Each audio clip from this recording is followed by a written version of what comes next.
I discovered the pleasure of writing when I was 9, which I have since learned is about the average age of discovery for most writers. This was the same time I was learning how to do a lot of different things: ride a bike, play football, add fractions, draw soldiers and tanks. But of all these things, only writing stood out to me as something I might want to keep doing when I grew up. For one, I seemed to be pretty good at it. How did I know this? The same way I knew I was good at anything back then. An adult told me so. Also, even though writing was something I learned how to do in school, I was happy to do it when I was out of school, which meant it didn't feel like work. As a teenager, I became quite serious about wanting to be a professional writer. Adults, and sometimes even my friends, still complimented my writing, but a quiet question had begun to worm its way into my mind. Did they mean I was actually good at this, or simply good for a teenager? If they found my stories in a magazine, would they feel the same about them? That, it seemed to me, was how you knew you were good, that you had what it took to be a real writer.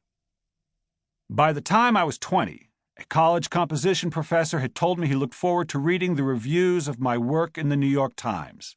I'd also written a short story I was particularly pleased with. It was based on meeting and losing a girl I loved.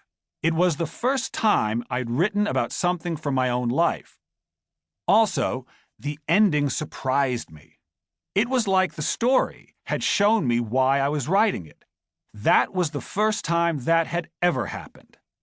When I showed it to my mom, as I did all my stories then, she took it into her bedroom to read in private.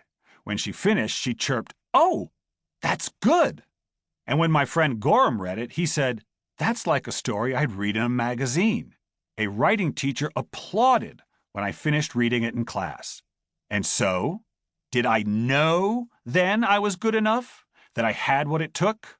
Had all that praise and positivity answered that question once and for all?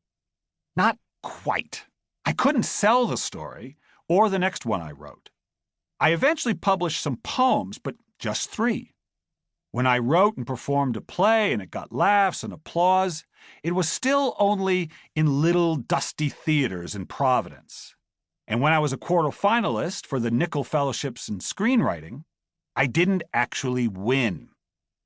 Then I started writing novels. I was 25, and the novel occupied a special category in my mind. If you published a novel, then you absolutely had what it took, no question.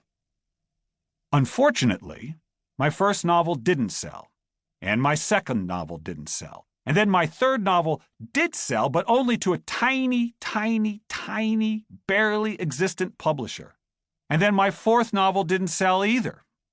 With every passing year, and with every unpublished book, the questions grew louder and louder in my mind.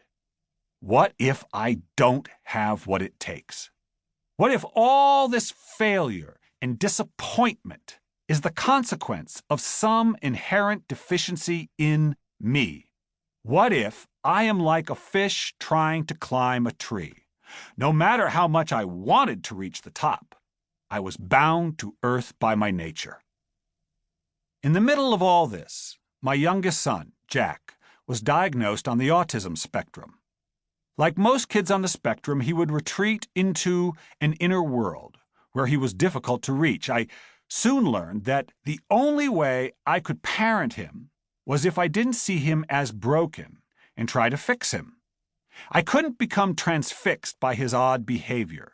I had to see beyond that veil to the whole person who always lay beneath it. Except it was impossible for me to see him as whole, this kid who hummed and thumped on his chest when he was nervous, if I saw myself as broken because I wasn't successful, or if I saw someone else as broken because they were unkind. The only way I could see Jack as unbroken was if no one was broken, period. Learning to see people this way became a kind of practice.